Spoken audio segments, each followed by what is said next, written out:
I'm opening. We have an eye, sort of a nostril, 2 teeth.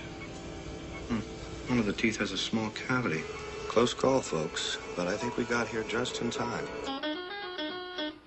Presented by Maria Menounos and Kevin Undergaro. This is Anatomy of a Movie. In-depth discussions and breakdowns of various movie titles. And now that you've seen the movie, let the dissection begin. Welcome, ladies and gentlemen, back for Anatomy of a Movie. I'm your host, Phil Svitek, joined alongside Chloe West. Hello. JJ Jurgens. Hi, guys. And no, today we're not necessarily dissecting a film per se, because we haven't seen it quite yet, and it's not out. It is Teenage Mutant Ninja Turtles, but we have one of the actors here, Noel Fisher, who plays Michelangelo, and what a career you've had. Thank you. I mean, it Seriously. just goes so many on your resume. It's been good so far. Knock wood. There you go. Paper's wood, I always right? just knock on my head. Yeah, here you go. Just.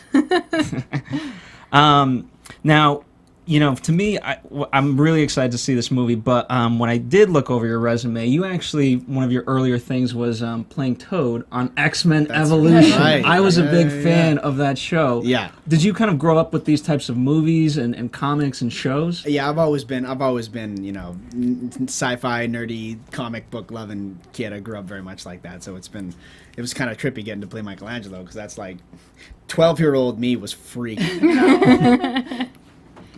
Now, I mean, I know you talked about it with AfterBuzz TV about not necessarily, you know, your favorite was Donatello, and you didn't really give an answer, but I wanted to answer why. Why did you gravitate towards Donatello, and now you're playing Michelangelo? There was this one incarnation of Donatello. I don't even remember which one it was, where he was kind of like all zenned out and like super like guru meditatey guy. And I always, even when I was a kid, I was like, oh man, that seems really like a good direction to go in. So that's kind of why I just kind of gravitated towards him. That and the fact that I have a general theory that finding a big stick in a park is just a whole lot easier than trying to make nunchucks in a park. And if you're like a 10-year-old kid, I want a stick. I can whip it around and be Donnie. And in the second movie from the 90s, my favorite part, I will always remember this, Donatello hits the guy in the head with the stick and says cowabunga dude at the same time. And it was hilarious and awesome. So I get it. I get it. Before we totally dive into the Turtles, we wanted to kind of talk to you about, you've been like across the board in movies, TV shows, miniseries. You know, what is it hard for you to transition? Because not many actors do that broad of things. How is that for you? I love it. I mean, it's a bit of a transition going from, I mean, the biggest difference I've noticed from features and TV shows is that a show like Shameless, we move like at a clip. We shoot an episode in 7 days. You move really quickly. Whereas something like Ninja Turtles, or really any feature, you can spend a large amount of time on one scene, and like you can be doing a scene for days at a time. So that's like the pace at which you're shooting is really different. So if you're doing a scene, keeping it fresh and not kind of falling into like a rote performance or whatever, for a feature can be a little bit more challenging, because you can be doing that one piece of dialogue for like 3 or 4 days at a time. Yeah. Mm-hmm. Do you prefer one over the other? No, I mean, I love them both. I really love working on TV shows because you get to explore the characters for long periods of time. And like, for instance, Shameless and Mickey, you get to grow with that character for years at a time, whereas you don't necessarily get to do that with features. They tend to be bigger, more crazy, cool, epic, stories as features. So that's a totally different kind of cool aspect to it. It just depends on what you're in the mood for, really. One of my favorite parts of Shameless is watching, there are so many kid actors in it, and is watching all the kids grow up on screen. I mean, now we get to see that in the new movie Boyhood that's out. You know, it's one of the first films like that, but I really feel like Shameless is a great example of like watching kids grow up too. But just in like the role with Mickey and all the other roles you've played, when you're looking for roles, you say that you like to find something meaty, something that you can grab onto. Do you have a favorite that you've played? Oh man, I've played a lot of really interesting characters. I think that Mickey probably is my favorite character that I've played, probably just because he's the most he's the most like complex. He's just super. His character arc is so insane and beautiful, and I think that's probably And frustrating for the audience. Yes, very. Oh, we love it, and he's just so raw, you know. Yeah. Just Yeah, he's got some stuff. He's a big old onion. There's a lot of layers there. You know, we should talk to him. The look.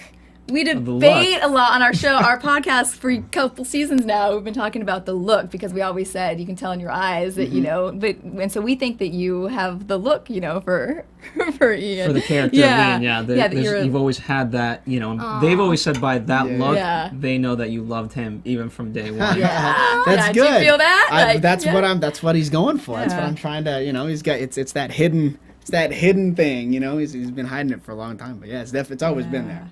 See, we told you. I'm still trying to develop the look and also understand what that even means. Nice. I got you. Girls know. I got you.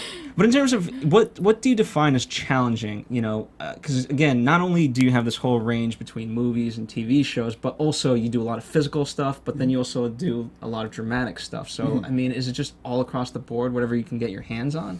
I try and choose projects that are going to challenge me in different ways, and you know, Ninja Turtles is like a whole motion capture is like a whole new world, and it's pretty new for everybody, and you know, that was a really interesting learning curve to get to be a part of. And then something like Shameless, where like the material and getting to work on a character that's that complex and writing that's like that is a totally different kind of challenge. And then for something like Hatfields and McCoys, that's a totally other challenge because it's someone that, you know, whose mind works in a fairly different way from mine, and getting to kind of, you know, figure out what that is and how that perception works. I just kind of try and find things that I get to learn in. Sorry to jump in, but what is the learning curve for motion capture? What was that like? Okay, well, I'll just take you through kind of a day in the life of being on set. You get up in the morning, you get driven to let's say the studio, Steiner Studios in New York. You get into your wardrobe, which is like these weird gray leotardy outfit things with triangles all over them. Unitard. You're wearing a unitard. It's a unitard. It is. It's a unitard. It's okay. I don't admit it. I'm trying to be cool. It's a ninja suit. It's a gray onesie ninja suit. Okay. Onesie is just hard to make cool, though. It's just really hard to make cool. So you do that, and then you go into makeup, and you have this mask that's really, really, sculpted to your face, like perfectly. There's 1,000 different dots on it, holes in it, and they put it on your face to strap you in, and they put dots, different colored dots, blue, green, and black, I think, in different areas, that correlate to different muscles on your face. So that takes a little bit of time. Then when that's done, you go and you get your helmet on with your back. You Velcro all these different battery packs and cords and things onto you. You get the shell put on, which is like, it's like wearing a parachute. You have full on like straps everywhere. There's so many different straps. And then so by the time you're all done with that, then you're finally ready to be like mic'd for like audio mics. They put that on the backpack and another little. It's usually tied into the camera. So it's a lot of equipment on you, and then you got to go act. In the picture, it looks like that part of the helmet comes in front of your face as well, or was that part of the mask? No, that's the helmet. The helmet that we use. There's different ones. Andy Serkis, I think, in Dawn of the Planet of the Apes they have a single camera that's right in front. We kind of look like ants. We look like it's like mandibles. Like there's two different prong things sticking out, and they each have a camera on the end of them that cover kind of like different halves of your face.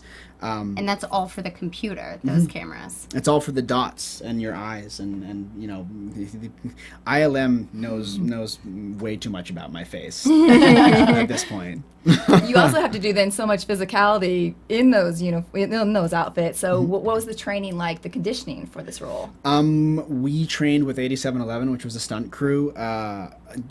Amazing stunt crew. Jeremy Moranis did a lot of Michelangelo stuff, and I mean, he's a good example of just somebody that can do, like, you watch them do what they do, and you're like, man, humans can do that? People can do that? Like, how is that even possible? There's one scene where they were doing some flips, and I remember watching Jeremy in the whole outfit, except they didn't have the helmet on, but this big shell, he's just standing, and he does like a little what I would think of as like a calf lift, and but that's how much like motion is in it. But he flips entirely around and lands on his feet, and then he does it the other way, and it's not kind of like a duck way down and jump. It's just like a little like. But he can flip like 60 feet in the air. That's so, crazy. So back to your actual question. We trained for a month with them in New York with all of our different weapons, and we each had kind of like a point person who would specialize in the weapon that we wanted to, that each actor needed to learn. So yeah, Jeremy got to watch me smoke myself in the face lots of times with nunchucks before I got good with them. Yeah. I did actually eventually get pretty decent with them, but Do you have some now? To, I don't. Keep practicing? Oh no, yes I do actually. Oh, yeah? I thought you meant now. Oh, I wish. was like, you don't want that. You don't want that. Actually, Jeremy gave me, they're called speed chucks, and they're just shiny and smaller versions for competitions, basically, and they're very shiny, so it looks even faster when they're spinning around, cool. and he got me orange ones. Ah, nice. So yeah, that was pretty Now awesome. you have party tricks. Yeah, exactly. Exactly. You seem to have no fear with this, and like in Battle Los Angeles, though, you were scared by an extraterrestrial jumping out of the pool at you. So in Yes. real life, is there anything that you're scared of? Well, I'm pretty sure I'd be fairly freaked out if an alien jumped out of a pool just behind me. I'm thinking that's. I mean, if you're not freaked out about that, yes, probably not a good thing. Yeah, good point. In Vanity Fair, in your AfterBuzz interview, they touched on this a little bit, but Vanity Fair talks about we're going to jump to Shameless, Mickey and Ian's relationship being one of the best written gay relationships on television. And do you feel pressure from that? Like, is that, because a lot of it is on the writers, but you guys are the face of these characters. Right. So do you feel pressure? Do you guys feel like honored to be kind of given this name? It's sort of still, it's still a big deal, and it's still, something that I think our society like watches for, like when new TV shows and things come out. And so how does that affect you guys there, or does it at all? I mean, it's hard. You can't really take the pressure of it on. It's both, right? I mean, there's a huge amount of honor and thankfulness for people who really love it and appreciate the storyline and all that kind of stuff. So that's really wonderful to be a part of. I do put most of that on the writers, because they have written just a fantastic arc for the characters, and I think that's what people really relate to, and that it's so unique and at the same time universal for anyone who's ever thought that they need to hide a part of themselves or aren't good enough in some way or are wrong in some way. I think that's kind of something that most people can relate to on some level, and so getting to do that, I just try and keep Mickey real. That's my solid goal in it, is just to keep him as human as possible. Do you and Cameron Monaghan talk about kind of how you want to do certain things? Since obviously it's it's not just you, it's also him, and I know the cast in particular is very close to begin with. So, but do you guys kind of go in terms of achieving that? Do you guys talk about that specifically, or no? It's not so much a matter of talking overly. We'll in the rehearsal process. We make sure that we kind of figure out what exactly we want to be doing with the scene, and what's the most poignant piece of story we can tell with the screen, with the scene rather, whether or not that's with dialogue or just emotion or the use of a prop or whatever it is. Thankfully, the cast of Shameless across the board is just sick. They're all really good. From like the kids that you were mentioning, Emma and Ethan are so good. They're so good. And then obviously Emmy and Shanola, everybody's just super great at what they do. So Cameron obviously brings a ton to the scene. So it's really, especially later on, it's really wonderful in later on seasons because you just know that he's gonna bring something. Well, in that point, now that he's he's got what he's got, is it going to be harder for you to play off of, because he's going to be pretty much almost whether just sleeping, or it's going he's going to be a different character now, and not as active? Well, I mean, it all depends because with this particular bipolar is it's both poles, right? So Right. it's way up and way low. So there you can be in a kind of down phase and be sleeping a lot, and then you can have a manic phase where you just have like all the energy in you're like the Energizer Bunny. So it's both, and I think that the thing that is Shameless does really well is it dramatizes how to cope with different situations that are difficult. So, Mickey's gonna have to figure out how he deals with all these different kind of highs and lows that Ian's likely to go through. And yeah, so I guess I try and approach that from just being present in the scenes and seeing how I can respond to it. How do I fix it? How do I fix it? How do I fix it? That's kind of where I think I'm gonna try and come from. Man, I'm excited for next season. Gee, I'm like, oh, you guys are filming it right now. Like, Yep. man, is it done yet? Is it done yet? There's a lot of months left still. There's a lot of months. We gotta wait. All right, torture. fine. Torture. Sorry. I'm sorry. I'll tell the editors to work quickly. Yeah, all right? please, guys, come on. Hurry up. You also did an award-winning short film called Commerce. Yeah. Right. And so, are you a gambler in real life? No, I'm not. No, I am. I'm a gamer. I like video games. But no, there's something about I can't. I just don't want to. It seems it's like a bad joke. Like you go and you play a game, but then you lose your money, and then it's kind of like, okay, good, game's done. Yeah. Can I have my money? Oh, I don't get my money back. Okay, that's not a fun game. And it's so quick, right? It's over so fast too. It also doesn't help that I'm just terrible at it. Like I don't even know how to play most games, so I can't add fast enough for blackjack. That's my problem. They're like, you want to play blackjack? I'm like, no, it's too fast. Have a little calculator. Hold on. Yeah. No, I'm gonna not. No.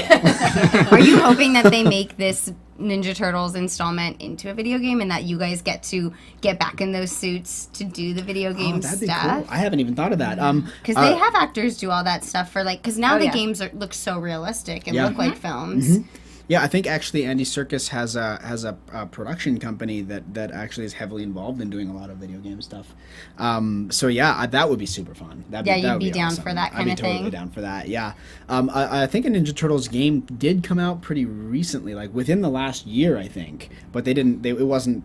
They didn't look like us. They Right. didn't look like those turtles, so naturally they're not as cool. Yeah. And now they're going to have to make another one to look like these turtles. This is a fantastic idea. Yeah, I there you support go. this idea. Come on, guys. You heard him. Speaking of Andy Serkis, there was so much with the debate that he's brought up about, maybe winning an award for Dawn of Planet of the Apes.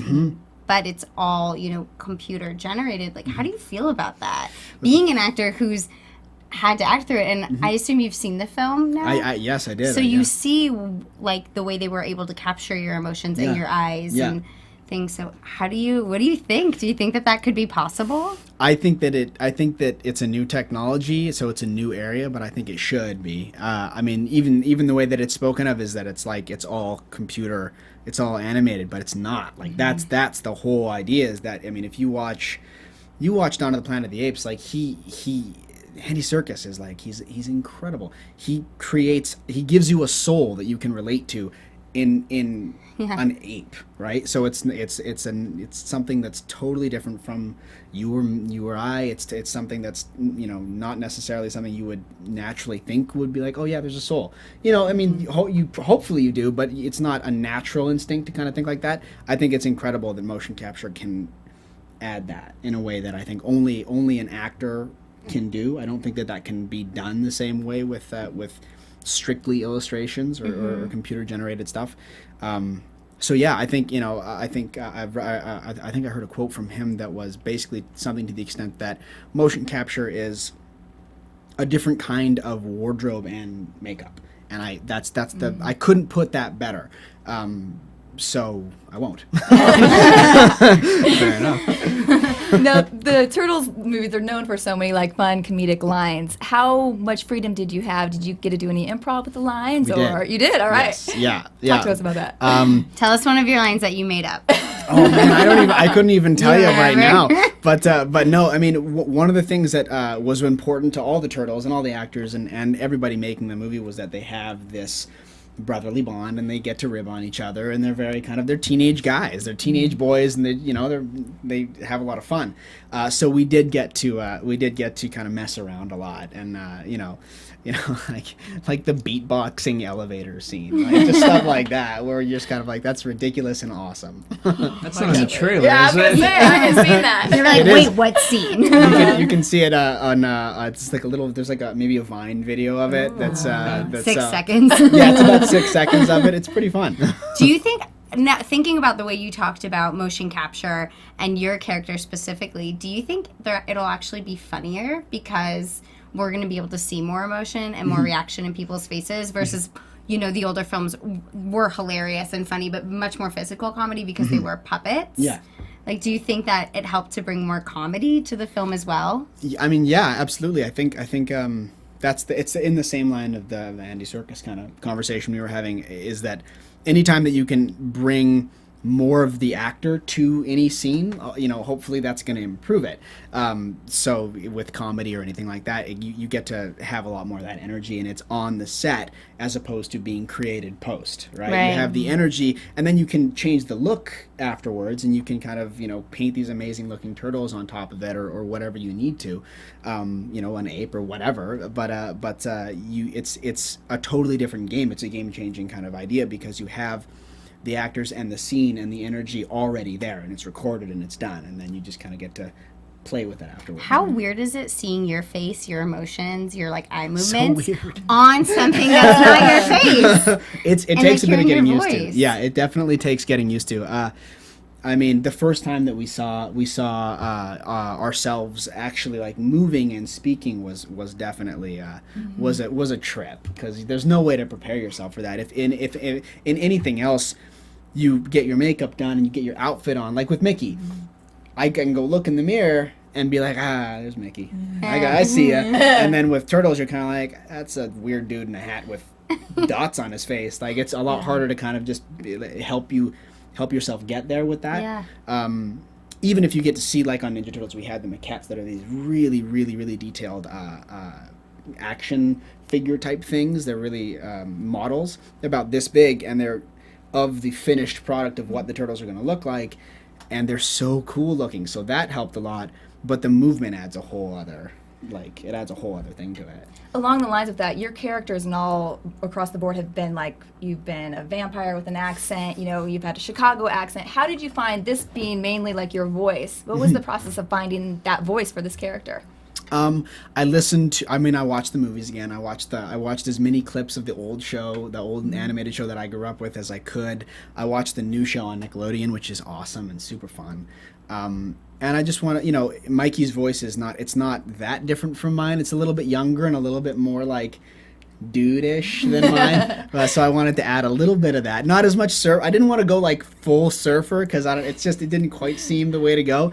But definitely needed to add just a little bit of heightened kind of dudishness. I'm gonna stick with dudishness. That's pretty good. What was the audition process like for the Turtles? Because it is a lot about voice. And I heard in the AfterBuzz interview, you sort of went in for a few of the Turtles.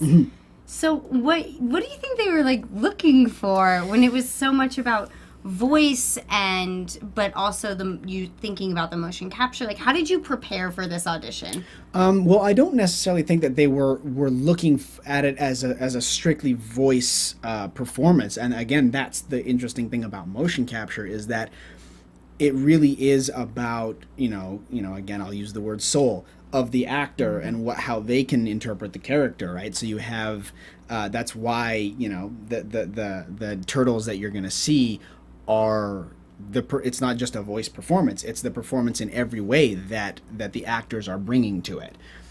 So I think that they were just kind of, in that regard, I think it was pretty similar to most auditions, where they're just trying to find who has the right energy for this part, who has the right energy for Mikey, who has the right energy for Raph, who has the right energy for these characters.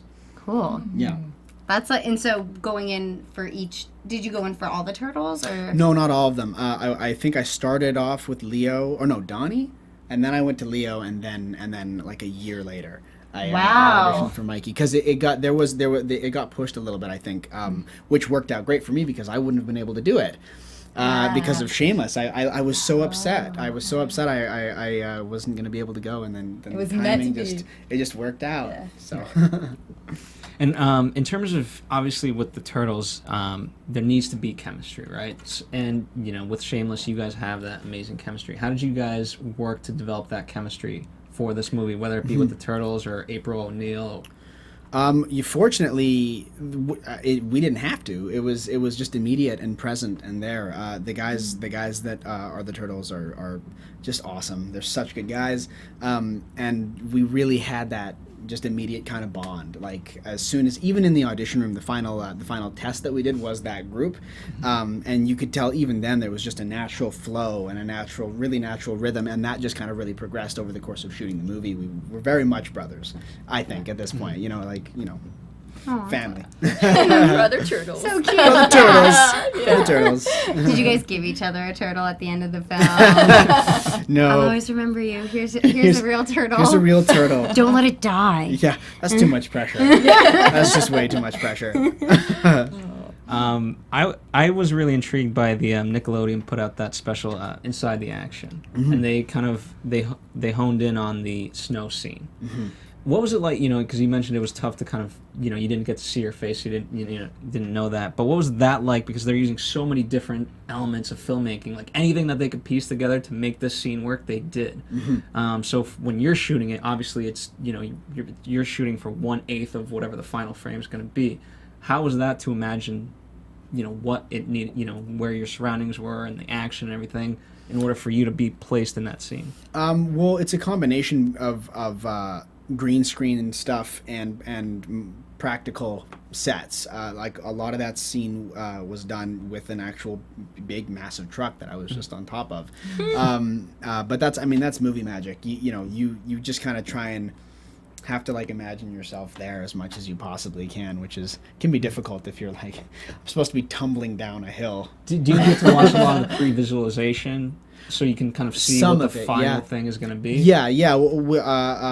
There's a lot of previs stuff that we did get to see in terms of the bigger action sequences and kind of, so, you know, they want to give us a general idea of kind of what we're going to be doing, because, you know, otherwise you're just kind of flailing around. I don't know. It's a good move on their part. I don't know what I would be doing if I didn't have at least some idea. Yeah. For the big Turtle fans out there, we know there's like the staples of April and the Turtles and Shredder and Splinter. What other staples are they going to love seeing in this film? Oh, I don't know. I mean, you've kind of hit most of them. There's you know, Shredder. I think that what people are going to really like in terms of Shredder is like he's so badass. He's so badass in this movie. He's you've never seen him with like he's like a teched out Shogun warrior guy. That's like he's dangerous. And what about the city of New York? That's such a staple character in itself, and you guys live under the city and protect above the city. And what was it like filming in New York? And how much of it is a character in this film? I think New York's New York. It's got such a unique kind of energy to it that I think, you know, you can't really shoot Ninja Turtles anywhere other than New York. It's so much a part of it. That would be blasphemy. Yeah, a little bit.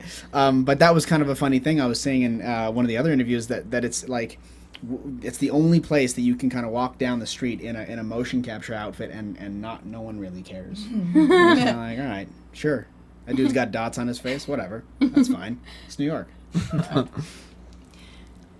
We have to ask, for one of our fans really is dying to know what your favorite kind of pizza is. Oh, all right. I just go straight cheese. Oh. I just go straight cheese. It's simple. Nice. I would. We got coming. We ordered cheese pizza for later. Nice. I'm staying around. You're never gonna get rid of me now. and That's what we were thinking. right? Looking back on the experience on Ninja Turtles, what was your favorite part about being Michelangelo? Again, I'm gonna go with my brothers. It was just so fun hanging out with them and the vibe that we have. You know, it's the four of us hanging out in New York together in the summer. It was just so awesome. That's what I'd say. I'd say definitely the boys. Oh, awesome. And do you want to play a little true or false Ninja Turtle game with us? Oh man, How do you feel about your Ninja Turtle? I'm gonna fail so epically at this. All right, Let's so it's do true it. or false. All right. This year is the 30th anniversary of Teenage Mutant Ninja Turtles. True or Already. false? That one's the easy one. Already. True. Good job! Yay! That's one slice of pizza. I didn't know I was playing for pizza. Now I gotta get my game straight here. All right. All right, for your second slice. Second slice. The true or original story is officially linked with Daredevil. I'm gonna say false. Ding, ding, ding. 2 slices. Yeah. Although it's not official, but it is somewhat linked with Daredevil. Really? Because of the ooze, I think Daredevil threw the ooze, and that's the canister that went into the sewer. So it's not official, but a lot of hints towards it. Okay. All right. All So right. very close. All right. Got a little Marvel action in there. True or false? The Shredder died in the first comic book. Oh, whew, I'm gonna say true. It is Good true. job. I'm gonna have a whole pizza. Killing it. That's 3 slices. Clearly the lady's All hungry right. here. Yeah. We're gonna send you. Because of how much audiences loved the action in the 1990s Teenage Mutant Ninja Turtles, the second Street of Ooze had more violence than the first. I'm gonna say true. Oh. I don't get pizza now. No, you just lose a slice, Yeah. so you're down 2 now. Oh, he loses a slice. I'm making up the Okay. rules as we go. Harsh rules. This is a harsh pizza game. All right, last question. Time to get one back. Okay. There was never a female turtle. False. Good There job. was a female turtle. I do know that one. Okay, now we're just gonna ask really fun questions. All right. Do you prefer being blonde or brunette? Blonde. Oh, I do like being blonde more. really? Do you have more fun? Yeah, blonde. Yeah, I agree. I agree. All right. You once said, I saw an interview on YouTube, and you once said that frozen yogurt was your guilty pleasure. Yes. What is your favorite flavor? Oh, you know, I really like. I go simple. I go strawberry. I like strawberry, or vanilla. Any toppings? No, not Yeah. usually. Just go Whoa. straight.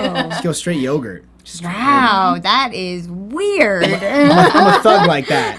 It's my thug yogurt. It's your OG yogurt. And I guess my fun question would be, who's the best turtle out of you guys in terms of ninja skills? Oh man, I'm gonna have to throw down here. You know, I mean, oh man. I mean, you could say you, it just has to be true. You know, it's probably a tough call. I mean, Alan got pretty good with his size. I think I could take him with my nunchucks though. I'm gonna have to. Alan, you heard it here. It's going down. I want to see this battle. I want to see it. And now, can you give us your best cowabunga, dude? You've been dying for this one. All right. Okay. All right. Cowabunga dudes! Thank you. And on that note, thank you for joining us. It has been fun. The movie comes out August 8th. You better be there. Midnight screening. I want everyone Yes. there. I know Like I'm going it. to be there. I'm taking you guys as well. Yeah, Not that there. you guys I'll will try go that. anyway. Bring some pizza. Turtle time. Yeah. Thank you guys for joining us for another Anatomy movie. We'll be back next time. Yay!